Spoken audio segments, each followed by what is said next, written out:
అలా నేను మిసేసరావు కొన్ని సందర్భాల్లో ఒక్క మాట జారితే అది ప్రత్యేకవాదానికి ప్రత్యేక దేశ నినాదానికి కూడా వెళ్ళేటువంటి ప్రమాదం ఉంది. అందుకే ఎవరైతే మంత్రులు కానీ లేదంటే అధికారంలో ఉన్నటువంటి వాళ్ళు కానీ మాట్లాడేటప్పుడు ఆచితూచి 1-4 సార్లు ఆలోచించి మాట్లాడాలి. ప్రత్యేక తెలంగాణ ఉద్యమానికి సంబంధించిన నేపథ్యాన్ని కూడా తీసుకుంటే ఆంధ్రాకు సంబంధించినటువంటి కొంతమంది నేతలు అప్పుడప్పుడు రెచ్చగొట్టేలాగా మాట్లాడారు తెలంగాణ ఉద్యమం గురించి. సీన్ కట్ చేస్తే ప్రత్యేక రాష్ట్రం ఏర్పడింది. ఇప్పుడు మహారాష్ట్రకు సంబంధించినటువంటి మంత్రి నితేష్ రాణా సంచలనమైనటువంటి వ్యాఖ్యలు చేశారు. భారతదేశంలో మినీ పాకిస్తాన్ కేరళ అనేటువంటి వ్యాఖ్యలు చేశారు. దీని మీద దేశవ్యాప్తంగా దుమారం రేగుతుంది. ఆయన చేసినటువంటి వ్యాఖ్యలను కనుక మనం గమనిస్తే ఆయన పాకిస్తాన్ తోటి ఎందుకు కేరళని పోల్చారు, అలా పోల్చాల్సినటువంటి అవసరం ఏమొచ్చింది అని ప్రశ్నించుకుంటే కనుక ఆయన ఇచ్చినటువంటి సమాధానం ఏంటంటే రాహుల్ గాంధీని అలాగే ప్రియాంక గాంధీని కేరళలో ఉండేటువంటి వాయనాడ్ ప్రజలు గెలిపించారు, వాళ్ళకి ఓటేసినటువంటి వాళ్ళు ఉగ్రవాదులు అని చెప్పి సమర్థించుకుంటూ ఉన్నారు. 2019లో అమేథీ నుంచి వాయనాడ్ నుంచి రాహుల్ గాంధీ పోటీ చేశారు. అమేథీలో ఓడిపోయారు, వాయనాడ్ ప్రజలు గెలిపించారు ఆయన్ని. ఈసారి జరిగినటువంటి 2024 ఎన్నికల్లో రాయ్బరేలీ వాయనాడ్ నుంచి రాహుల్ గాంధీ పోటీ చేస్తే 2 చోట్ల గెలిచారు. రాయ్బరేలీలో ఆయన ఎంపీగా కొనసాగుతూ వాయనాడ్లో రిజైన్ చేయడంతో ప్రియాంక గాంధీ ఇటీవల పోటీ చేసి భారీ మెజార్టీతోటి గెలిచారు. ఆ గెలుపుని జీర్ణించుకోలేకపోతున్నారు కొంతమంది బీజేపీ నేతలు. అందులోనూ మహారాష్ట్ర క్యాబినెట్లో ఉన్నటువంటి మంత్రి నితేష్ రాణా ఆయన అస్సలు ఏమాత్రం జీర్ణించుకోవట్లేదు గాంధీ ఫ్యామిలీని వాయనాడ్లో గెలిపించడం అనేది.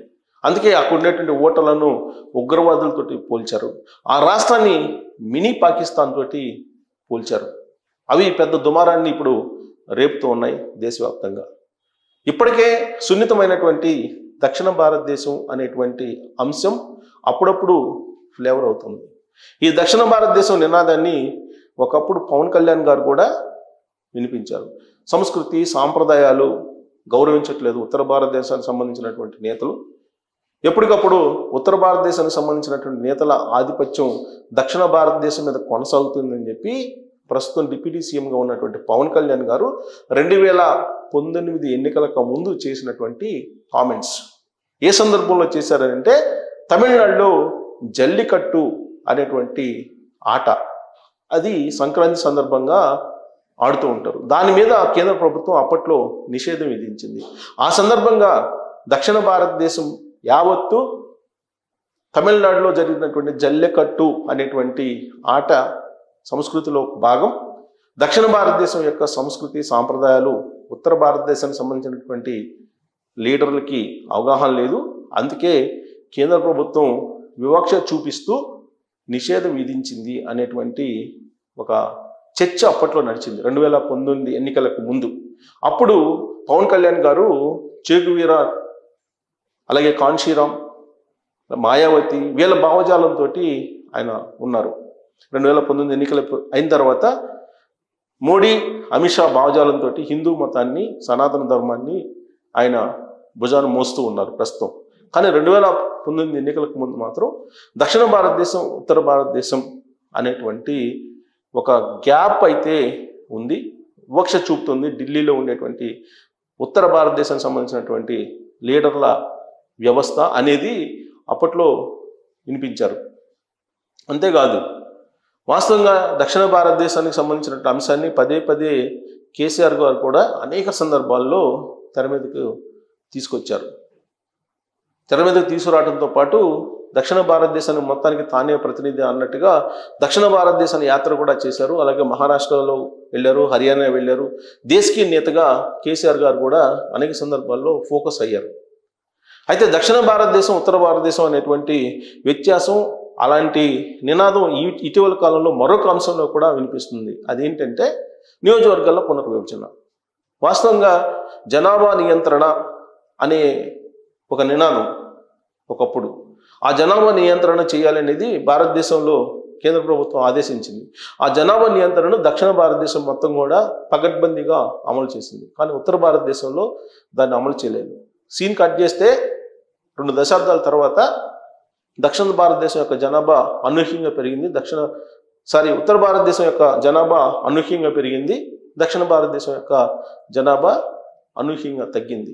ఇప్పుడు నియోజకవర్గాల పునర్విభజన అనేది జనగణన ప్రకారం, జనాభా సంఖ్య ప్రకారం చేయాలి అనేది ఉంది. అందుకే ఇప్పుడు జనాభా నిష్పత్తిలో జన సాంద్రతకు, జనాభా సంఖ్యకు అనుగుణంగా నియోజకవర్గాల పునర్విభజన చేస్తే ఉత్తర భారతదేశానికి ఎక్కువగా లోక్సభ స్థానాలు వచ్చేటువంటి అవకాశం ఉంది. అంటే 2029 తర్వాత శాశ్వతంగా పార్లమెంట్లో కానీ, పార్లమెంట్ బయట కానీ ఉత్తర భారతదేశానికి సంబంధించినటువంటి ఆధిపత్యం కొనసాగుతూ ఉంది దక్షిణ భారతదేశం మీద. ఇది పర్మనెంట్ అయ్యే అవకాశం ఉంది అనేటువంటి ఆందోళన కూడా ఇప్పుడు అన్ని పార్టీలు, దక్షిణ భారతదేశంలో ఉండేటువంటివి ప్రాంతీయ పార్టీలు కానీ, అలాగే ఇతర చిన్న చిన్న పార్టీలు, ఇవన్నీ కూడా ఇప్పుడు ప్రస్తావిస్తూ ఉన్నాయి. సో ఇలాంటి పరిస్థితి పునర్విభజనలో ఏర్పడింది. అప్పుడు కూడా దక్షిణ భారతదేశం, ఉత్తర భారతదేశం అనేటువంటి ఒక గ్యాప్ అయితే కనిపిస్తూ ఉంది. సో ఇప్పుడు వాస్తవంగా తీసుకుంటే ఇండియాలో మినీ పాకిస్తాన్ అని చెప్పి కేరళ అంటున్నారంటే, దక్షిణ భారతదేశంలో బీజేపీకి ఎంట్రీ లేనటువంటి రాష్ట్రాలు ఏదైనా ఉన్నాయంటే కేరళ, అలాగే తమిళనాడు. ఎంట్రీ మీన్స్ అధికారంలోకి అట్లీస్ట్ ఎక్కడ ప్రాతినిధ్యం కూడా లేనటువంటి రాష్ట్రాలు. ఆంధ్రప్రదేశ్లో ఎలాగలా ఇప్పుడు కూటమి ప్రభుత్వం ఉంది, ఆంధ్రప్రదేశ్లో భాగస్వామిగా కూడా ఉంది కాబట్టి బీజేపీ యొక్క ప్రాతినిధ్యం ఉంది. అలాగే తెలంగాణలో బీజేపీ యొక్క ప్రాతినిధ్యం చట్టసభల్లో ఉంది. అలాగే కర్ణాటకలో ఆల్రెడీ బలంగా ఉంది బీజేపీ బలంగా లేనటువంటి రాష్ట్రాల్లో ప్రధానంగా చెప్పుకోవాలంటే కేరళ. అక్కడ కమ్యూనిస్టుల బలం ఎక్కువగా ఉంటుంది. అందుకే అక్కడ బీజేపీ ఎంట్రీకి కూడా అవకాశం లేదు. బహుశా ఎంట్రీ కోసమే ఇలాంటి కామెంట్లు చేస్తున్నారా? ఈ కామెంట్లు దక్షిణ భారతదేశం విభజన దిశగా, ప్రత్యేక దేశం అనేటువంటి నినాదం దిశగా వెళ్ళేటువంటి ప్రమాదం ఉందా అని అంటే, రాబోయేటువంటి రోజుల్లో దక్షిణ భారతదేశం మీద సంస్కృతి, సాంప్రదాయాలు, పునర్విభజన ఇవన్నీ కూడా ఒకదానికి యాడ్ అవుతూ వెళ్తే కనుక ప్రత్యేక దేశం అనేటువంటి నినాదం కూడా రాకుండా ఉండే ప్రసక్తే లేదు, వచ్చేటువంటి అవకాశం ఉంది. అందులో ప్రత్యేకవాదాన్ని కేసీఆర్ గారు విజయవంతంగా నడిపి ప్రత్యేక రాష్ట్రాన్ని సాధించుకున్నాడు కేసీఆర్. కాబట్టి ప్రత్యేక నినాదం అనేది ఒక అగ్గి, ఆ సెంటిమెంటే ఒక అగ్గి లాంటిది. అగ్గి గీస్తాను, గెలిచినట్టయితే నేను ఈ పాటికి అగ్గి గీసేవాడిని అని చెప్పి కేసీఆర్ గారే ఒక సందర్భంలో అన్నారు. కాబట్టి ప్రత్యేక దేశం అనేది దక్షిణ భారతదేశం నినాదం దక్షిణ భారతదేశంలో వచ్చే అవకాశం ఉందా? ఆ దిశగా ఇప్పుడు మహారాష్ట్రకు సంబంధించినటువంటి మంత్రి నితీష్ రాణే చేసినటువంటి కామెంట్లు వెళ్తున్నాయా అనేటువంటి చర్చ జరుగుతుంది. ఒకటేంటంటే, ఇప్పుడు మహారాష్ట్రలో ఇప్పుడు ఆ మంత్రిని సస్పెండ్ చేయాలి, లేదంటే ఆ మంత్రిని బర్తరఫ్ చేయాలనే డిమాండ్ వస్తుంది. ఇప్పటి వరకు బీజేపీకి సంబంధించినటువంటి అధిష్టానం అతను చేసినటువంటి కామెంట్ల మీద ఎక్కడా సీరియస్ కాలేదు, ఖండించలేదు.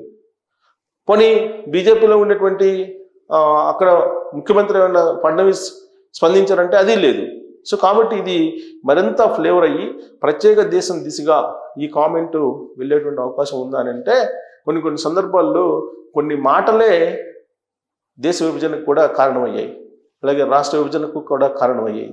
మరి తాజాగా నితీష్ రాణే చేసినటువంటి కామెంటు ప్రత్యేక దేశం దిశగా వెళ్ళేటువంటి అవకాశం ఉందా?